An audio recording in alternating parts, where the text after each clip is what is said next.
हर खबर पर आपकी नजर बेताब समाचार।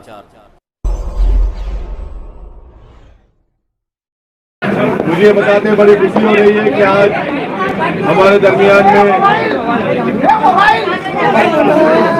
बाबू सिंह कुशवाहा साहब जन अधिकार पार्टी के अध्यक्ष हैं, जनाब वामन मिश्राम साहब राष्ट्रीय परिवर्तन मोर्चा के अध्यक्ष हैं, रामचरण कश्यप साहब भारतीय वंचित समाज पार्टी के, कमलेश चौहान साहब जनता क्रांति पार्टी के, परविंदर प्रताप सिंह नेशनल प्रेसिडेंट बहुजन मुक्ति पार्टी और जनाब शौकत अली साहब जो AIM के यूपी के अध्यक्ष हैं। फिर से रिपीट करें, इसमें चलेंगे। तो हम तमाम ने मिलकर ये फैसला किया है कि हम लोग उत्तर प्रदेश के आने वाले विधानसभा में हम सब लोग मिलकर चुनाव में हिस्सा लेंगे और तकरीबन 95% सीट्स पर जहां पर हमारे कैंडिडेट होंगे किस पार्टी के तय हो चुका है।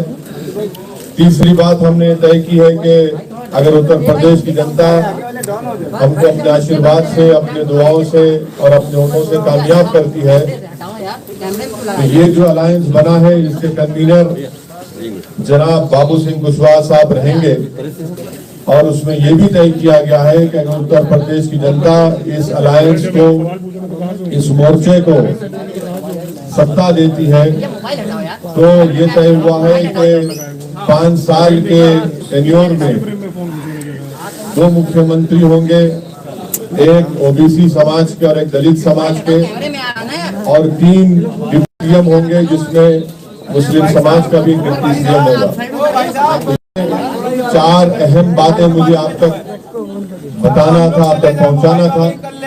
अब मैं माइक देता हूं जनाब बाबू सिंह कुशवाहा साहब को, मैं माइक देता हूं जनाब श्री वामन मिश्राम साहब को जो राष्ट्रीय परिवर्तन मोर्चा के अध्यक्ष हैं, वो आपसे बात करेंगे।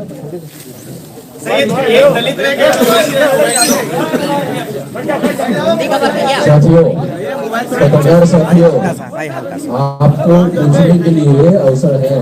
अभी हम अपनी बात आपके सामने रखते हैं, उसके बाद सवाल जवाब होगा।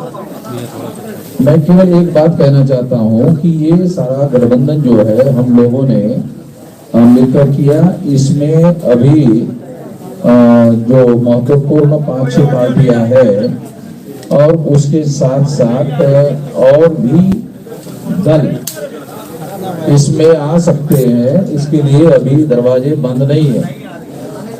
तो एक तो ये बात है। दूसरी बात मैं कहना चाहता हूँ कि इस गठबंधन के ऐलान होने के बाद बीजेपी और समाजवादी के बीच में जो लड़ाई हो रही है, अब बीजेपी और समाजवादी के बीच में लड़ाई नहीं होगी, बीजेपी और हमारे भागीदारी परिवर्तन मोर्चा के बीच में लड़ाई होगी। अब समाजवादी गठबंधन तीसरे नंबर पर चला जाएगा। आप सभी साथियों को नमस्कार। साथियों, अभी जनाब ओवैसी साहब ने और बावन मिश्राम साहब ने जो हम लोगों ने भागीदारी संकल्प मोर्चा भागीदारी परिवर्तन मोर्चा बनाया, उसके बारे में आपको जानकारी दी। हम लोगों ने 5 पार्टियों ने मिल करके अभी ये भागीदारी परिवर्तन मोर्चा बनाया है। इसमें ओवैसी साहब की पार्टी है, हमारी जन अधिकार पार्टी है, बावन मिश्राम साहब का परिवर्तन मोर्चे की तरफ से है और बहुजन मुक्ति मोर्चा के साथी हमारे बैठे हुए बहुजन मुक्ति पार्टी के और भारतीय वंचित समाज पार्टी के आदरणीय रामचरण कश्यप जी हैं और जनता क्रांति पार्टी के अनिल चौहान जी हैं, कमलेश चौहान जी हैं। इन लोगों ने मिल करके हम लोगों ने अभी इस मोर्चे को बनाया है और कुछ साथी और हमसे संपर्क में हैं, तो वो जल्दी वो 1-2 दिन में उनसे बात करके जो साथी हमसे जुड़ना चाहेंगे उनको हम अपने साथ जोड़ेंगे। हमारे जो मोर्चे का लक्ष्य है, जिस विचारधारा के साथ हम लोग चल रहे हैं, हम बाबा साहब अम्बेडकर को मानने वाले लोग हैं, संविधान को मानने वाले लोग हैं। हमारी वही विचारधारा है कि जो संविधान की चाहत है, जो संविधान की मंशा है। हम संविधान वाले लोग हैं। हमारा पहला नारा है कि जिसकी जितनी संख्या भारी उसकी उतनी हिस्सेदारी। हम लोग जाति जनगणना कराने के पक्ष में हैं। एक समान शिक्षा पद्धति, निःशुल्क शिक्षा और अनिवार्य शिक्षा। नई शिक्षा नीति के आड़ में जैसे पिछले साल कोरोना महामारी की जब शुरुआत हुई और 2 महीने सबको पूरे देश को बंद करके अंदर रखा गया, उस 2 महीने में जो 4-5 कानून बने, एक कृषि का कानून बना जिसको अभी वापस लिया गया, 1 साल किसान आंदोलन करते रहे। उसी तरह कृषि के बाद बिजली का कानून बना, लेबर एक्ट बना और नई शिक्षा नीति भी बनी। वो नई शिक्षा नीति ऐसी है कि जिस दिन वो जमीन में उतरेगी उस दिन आप सभी को पता चलेगा कि वो हमारे हित में है या हमारे बच्चों के नुकसान में है। हम जहाँ तक समझ पाते हैं वो नई शिक्षा नीति भी कृषि कानून की तरह वो भी हमारे और आपके बच्चों के हित में नहीं है। पिछड़ों का जो रिजर्वेशन रोका गया उसको शुरू किया, लेकिन पूरी तरह नहीं शुरू किया। वो शुरू होना चाहिए। निजी क्षेत्रों में भी ST, ST, OBC का रिजर्वेशन लागू करने के पक्ष में हैं हम लोग। और जो अभी किसान की जो फसल खरीदी जाती है उसके लिए जो उनकी मांग थी कि सरकार एक गारंटी कानून बनाए कि उससे कम में खरीद न हो। हम चाहते हैं कि अगर इस देश प्रदेश की महान जनता हम लोग उत्तर प्रदेश में भागीदारी परिवर्तन मोर्चा को अगर अपना सहयोग और पक्ष देती है तो हम ये चाहेंगे कि उनकी उपज का सही मूल्य मिले, अच्छा मूल्य मिले, मूल्य की उनकी गारंटी दी जाए। किसानों को खाद बीज सस्ता हो, सिंचाई किसानों के लिए फ्री हो, घरेलू बिजली गरीब और कमजोर की फ्री हो, किसानों के गन्ने का भुगतान हो, छोटे दुकानदार जो मझोले दुकानदार हैं और किसान हैं उनके जो कर्जे हैं वो माफ किए जाएं। कानून व्यवस्था की बहुत बड़ी बात है उत्तर प्रदेश में, चाहे वो समाजवादी पार्टी का शासन रहा हो, चाहे आज भारतीय जनता पार्टी का शासन हो। कानून व्यवस्था की स्थिति बहुत खराब है, बहुत दयनीय है। तो हम लोगों की चाहत है कि कानून व्यवस्था अगर इस प्रदेश की जनता हमारे मोर्चे को सफलता देती है तो हमारी पहली प्राथमिकता होगी इस प्रदेश की कानून व्यवस्था शुरू की जाए, हमारी बहन बेटियों को सुरक्षा मिले, अन्य पिछड़े वर्गों को, SC, ST को, माइनॉरिटी के जो गरीब बच्चे हैं उनको जो स्कॉलरशिप है वो मिले। पुरानी पेंशन बहाली का एक मामला आया है। कुछ लोगों ने कहा है कि हम पुरानी पेंशन बहाल करेंगे, लेकिन इस बारे में मैं एक बात कहना चाहता हूँ। जब इस देश के प्रधानमंत्री माननीय अटल बिहारी वाजपेयी जी थे, उन्होंने पुरानी पेंशन को बंद कर दिया था। अब पेंशन नहीं दी जाएगी ऐसा उन्होंने कानून बनाया था। उस समय प्रदेश में समाजवादी पार्टी की सरकार थी और सबसे पहले अगर उस कानून को किसी ने माना तो उत्तर प्रदेश की सरकार ने माना। पिछली बार 5 साल समाजवादी पार्टी की सरकार रही, उन्होंने पुरानी पेंशन बहाल नहीं की। अभी भी बंगाल में पुरानी पेंशन लागू है। बहुत सारे प्रदेशों ने धीरे धीरे करके उस पेंशन को खत्म किया, लेकिन सबसे पहले अगर खत्म किया तो उत्तर प्रदेश की समाजवादी पार्टी ने खत्म किया। आज वो जरूर कहते हैं कि पुरानी पेंशन वो बहाल करेंगे, लेकिन वो करेंगे या नहीं करेंगे, लेकिन अगर इस मोर्चे को लोग सहयोग देते हैं, बहुमत देते हैं, तो ये मोर्चा जरूर पुरानी पेंशन को बहाल करेगा। ऐसे कुछ मुद्दों के साथ हम लोग चुनाव में जा रहे हैं। हमारे सीटों के बंटवारे में कोई विवाद नहीं है। लगभग 90-95% सीटों पर हम लोगों ने काम कर लिया है। कुछ लिस्टें हमारी जारी भी हो गई हैं। आने वाले 2-3 दिन में हमारी सारी लिस्टें जारी हो जाएंगी। कुछ यही कुछ बातें आपको जानकारी में देना। वैसे जी आप कहते थे कि मुसलमानों का मुख्यमंत्री उत्तर प्रदेश में होना चाहिए, लेकिन इस बार 2 मुख्यमंत्री बनाएंगे उसमें एक भी मुसलमान नहीं रहेगा। कहा था हमने, हमेशा से आप कहते रहे। कहा था बताइए, किसने कहा? हमने कहा था कि हिस्सेदारी की लड़ाई है और हमारे राष्ट्रीय स्पोक्स पर्सन आसिफ गफ्फार साहब ने ये कहा था कि डिप्टी सीएम एक मुसलमान होना चाहिए, वही कंसिस्टेंटली हम लोग कह रहे हैं। राष्ट्रीय उलमा काउंसिल की बात नहीं की, पीस पार्टी से ना नहीं बात की, इत्तेहाद मिल्लत ये काउंसिल तो अभी आपने मौलाना मिर्जा साहब से सुना, ये दरवाजे खुले हैं, चाहिए वक्त इंतजार करिए, मालूम है। पार्टी भी आ रही है आपके साथ?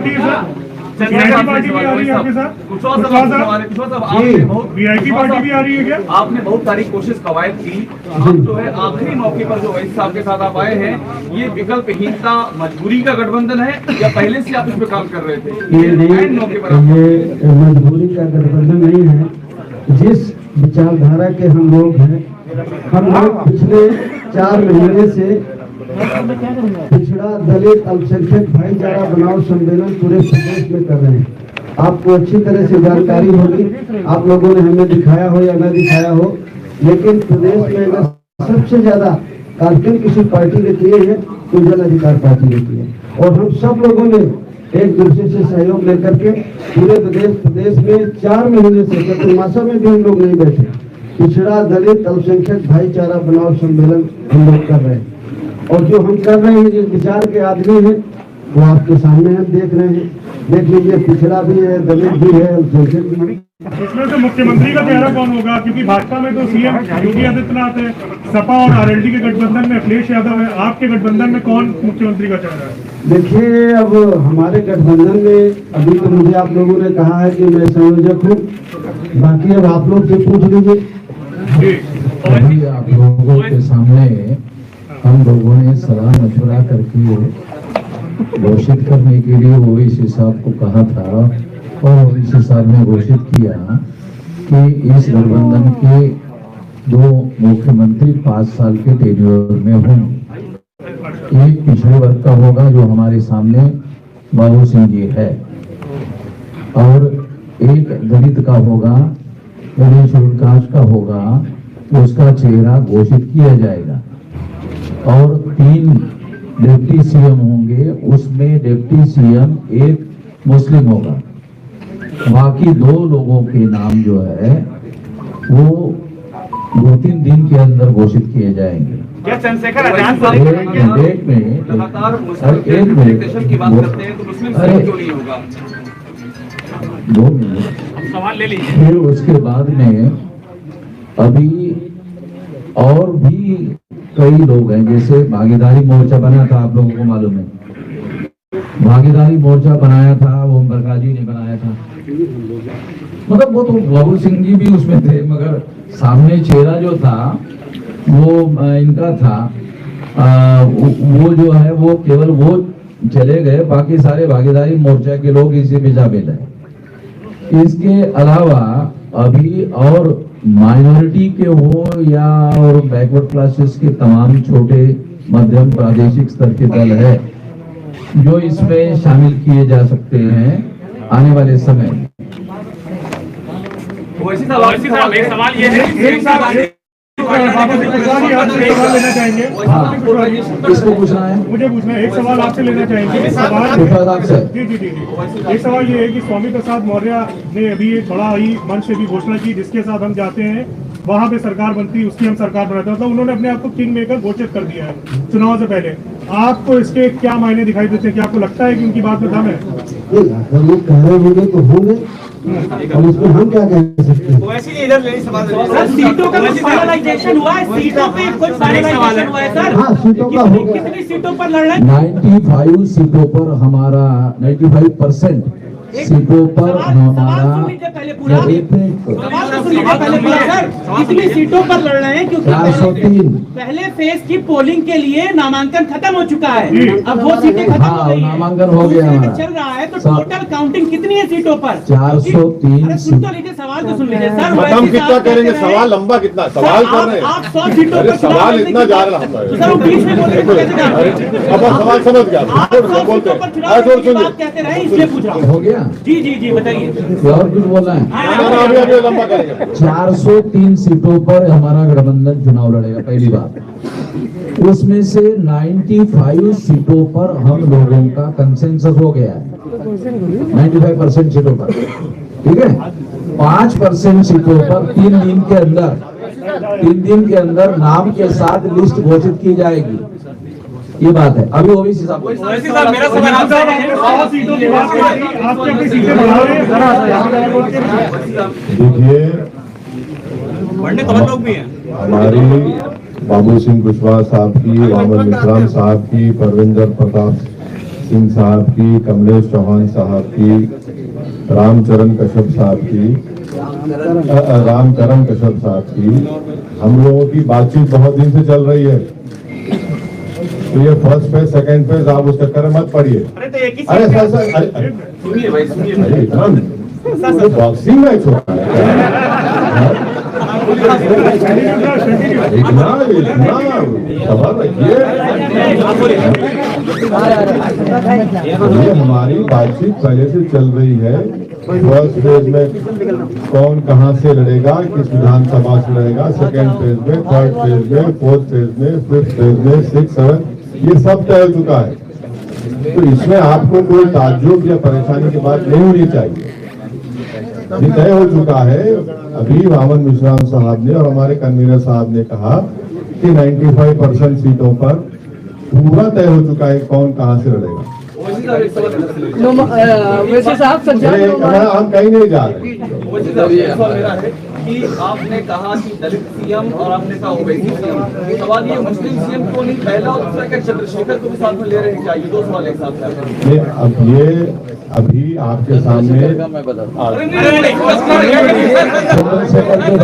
चंद्रशेखर का हमको टेलीफोन आ रहा भाई, चंद्रशेखर का हमको टेलीफोन आ रहा है, तो हम बता देते हैं। चंद्रशेखर का हमको टेलीफोन आ रहा है, बार टेलीफोन आ रहा है, तो बात हुई है। तो वो जो हमने पहले कहा आपको कि दरवाजे खुले हैं, तो फिर वो बातें होंगी ना। मिश्रा जी, चलो आप पूछ लीजिए। मौलाना सज्जान नोमानी साहब ने देसी साहब को इलेक्शन से, सज्जान नोमानी साहब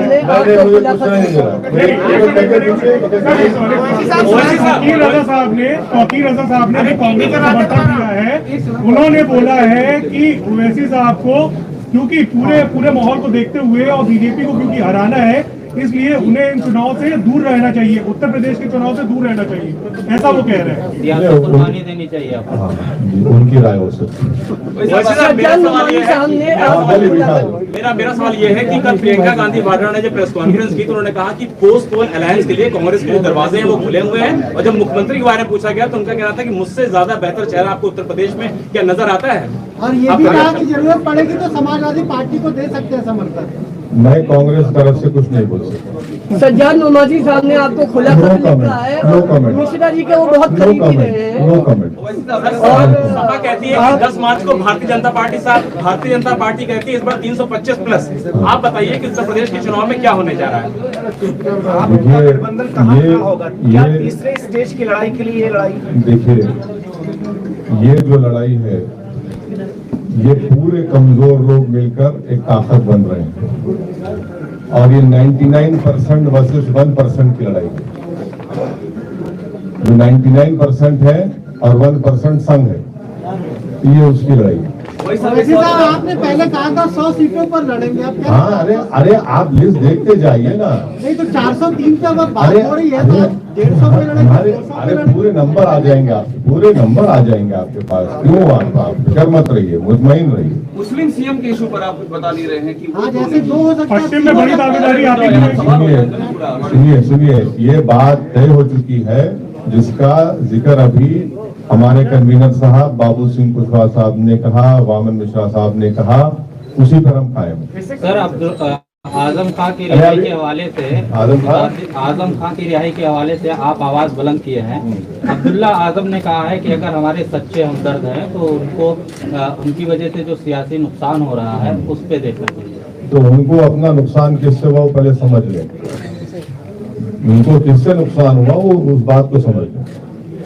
वैसे ये कुछ ऐसी सीटें हैं जिसमें बाबू सिंह कुशवाहा जी की पार्टी और आप ना दोनों ने एक साथ नो प्रत्याशी नहीं है, बिल्कुल नहीं है, सब क्लियर है। लेकिन पश्चिमी उत्तर प्रदेश में आरएलडी और सपा के ऐसे कैंडिडेट्स हैं जो कि सपा के भी नामांकन हो रहा है और आरएलडी का भी नामांकन हो रहा है। क्या सिर्फ फुटओवर की शुरुआत नहीं हो गई है? अच्छी बात है ना, मुबारक हो उनको, मुबारक हो। बल्कि उनका हसनपुर का जो कैंडिडेट है माशाल्लाह से वो तो आरएसएस के हैं और उनकी फोटो भी आई है। और माशाल्लाह से जो लोनी के आरएलडी के कैंडिडेट हैं उनके ताल्लुक से कहा गया कि दिल्ली के नॉर्थ ईस्ट के राइट्स में भी उनका जिक्र खैर आ रहा है, वो बता दें वो भी। तो अब ये तो ऐसा है तो ये ठीक है, आ रहा है सामने, देखिए। बाबू सिंह कुशवाहा जी आपके पुराने साथी ओम प्रकाश राजभर कह रहे हैं कि उनकी पार्टी का नाम है जन अधिकार, लेकिन कोई उनका वो है नहीं इस समय, चाहे 403 पे लड़े कोई फर्क नहीं पड़ेगा। कोई बात नहीं, कह सकते हैं बड़े नेता हैं, हमें उनकी बात पर कुछ नहीं करना। बड़े नेता का डिफिनेशन इसमें क्या है विश्वास साहब? कुछ आप रहस्यमय चीज बता रहे हैं, कितने बड़े नेता है? देखिए और तो मैं सबसे बात करता हूँ, लेकिन अभिषेक जी से मैं बहुत डरता हूँ। मैं आप सबके बीच में कह रहा हूँ, अभी ये मुझे थोड़ी देर पहले पा गए थे तो मैं दौड़ के भागा, तब भी ये मुझे पकड़ लिए। तो देखिए अपने अपने आदमी के, हर आदमी के अपने दावे हैं, हर पार्टी के अपने दावे हैं, बीजेपी गठबंधन के अपने दावे हैं, बीएसपी के अपने दावे हैं, कांग्रेस के अपने दावे हैं, समाजवादी गठबंधन के अपने दावे हैं। सब अपने अपने कुछ भरोसे में, कुछ उनको जानकारी होगी तो कह रहे हैं। हम भी भरोसे के साथ कह रहे हैं कि हम भी पूरी मजबूती के साथ लड़ेंगे और किसी से कम नहीं लड़ेंगे और किसी से कम जीतेंगे नहीं। आपको तमाम लोगों ने आपसे संपर्क किया था, बीजेपी चाह रही थी कि आप उनके साथ जाए, बात नहीं बनी थी। देखिए संपर्क राजनीति में दो चार महीने पहले समाजवादी पार्टी से भी हुई, कांग्रेस के भी लोगों से बातचीत होती है, बीजेपी के लोगों से भी बातचीत होती है। बातचीत का कोई मतलब ये नहीं है कि नहीं हमारा अलायंस हो, जो हमारा अलायंस हो रहा है। आज हम पिछले 3 महीने से हम लोग बातचीत कर रहे हैं और जो आपके एक कंफ्यूजन है कि फर्स्ट फेज का नामांकन हो गया, हम लोगों की सहमति से हम लोगों ने नामांकन हमारे कैंडिडेटों ने किया हर सीट में, कहीं आपने किया है, कहीं आपने किया है, कहीं आपने किया है, कहीं आपने किया है, तो सारे कैंडिडेट हैं। तो हमारी पूरी कोशिश है कि 403 में कोई सीट छूटेगा और हम लोग मिल करके 403 सीटों में पूरी मजबूती के साथ लड़े। लेकिन आपको नहीं हुआ, हम नहीं लेट हैं, हमारी पूरी तैयारी है। वैसे सब आज अखिलेश ने आरोप लगाया है कि आज अखिलेश यादव ने आरोप लगाया है कि क्योंकि भाजपा ने आज बैंड प्रचार वाहन आज डिजिटल जो प्रचार तैयारियां थी उनकी तैयारियां पहले से थी, तो क्या चुनाव आयोग के अधिकारियों ने बीजेपी को पहले से ही लीक कर दिया था कि इस बार डिजिटल प्रचार होना है? क्या आप भी मानते हैं कि अधिकारियों ने कुछ लीक की थी चुनाव आयोग की? और इसी से जुड़ा हुआ एक मिनट देखिए, जितने पॉलिटिकल पार्टी का और पॉलिटिकल पार्टी का आपने भी नाम लिया, क्या समाजवादी पार्टी ने इलेक्शन कमीशन ऑफ इंडिया को लेटर लिखकर ये कहा कि फिजिकल रैलीज अलाउ की जाए?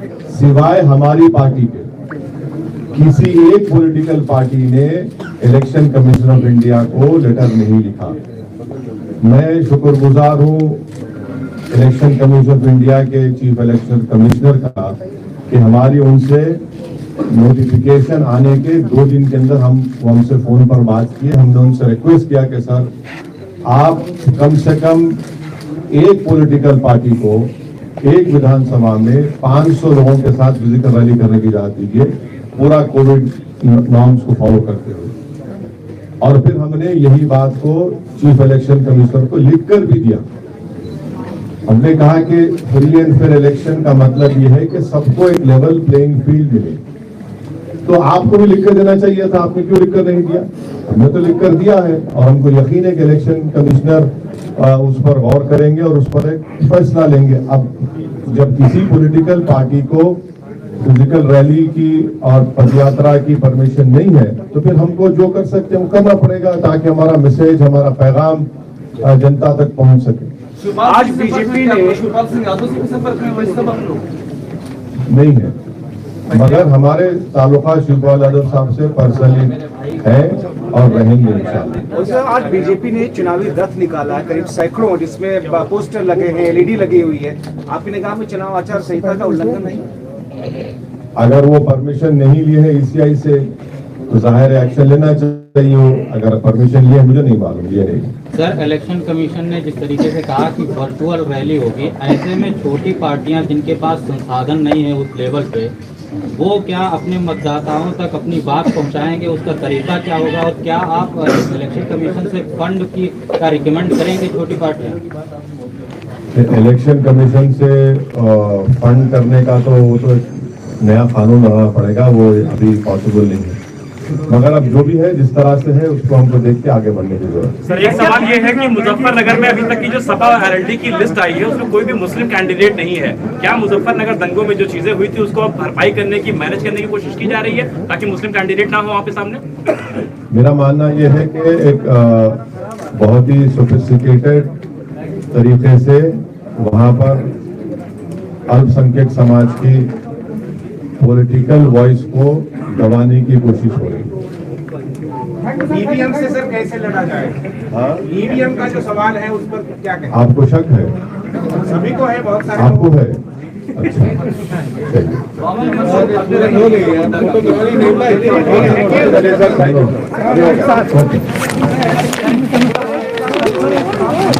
चलिए।